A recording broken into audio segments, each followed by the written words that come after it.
kaitlugan, kamusta naman po yung mga alaga ninyong manok? Ano naman ang pinapainom ninyong vitamin sa mga alaga ninyo para mas lalong gumanda yung egg production nila? Papainom po ako sa umaga ng Bitmin Pro at pagdating naman po ng hapon, nagpapainom din po ako ng Egg 1000.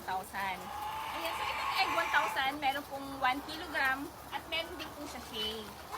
Ayan. So ito kasi, binubuhos lang po namin dun sa drum. Dahil naka-nipple drinker yung mga manok ko dito. Yung mga manok ko dito, nasa 80 weeks na itong mga to.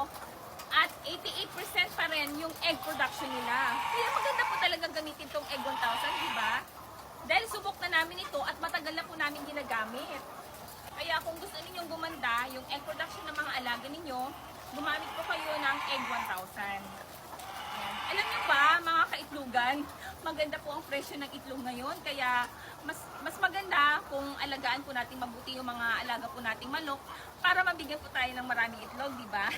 Yan, so i-update ko na rin po kayo sa presyo ng mga itlog Ito per case po ito yung extra small 2,000, yung small 2,300, yung medium 2,460, yung large 2,650, yung XL 2,700. Ayan, per case po ito Papakita ko sa inyo itong mga nandito.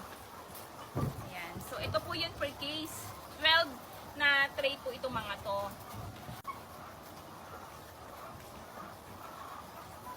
Mga kaitlugan, ano pang hinihintay nyo? Gumamit na kayo ng Egg 1000. Gawa ko ito ng bottle cap. Sa bottle cap, lagi kang lamang.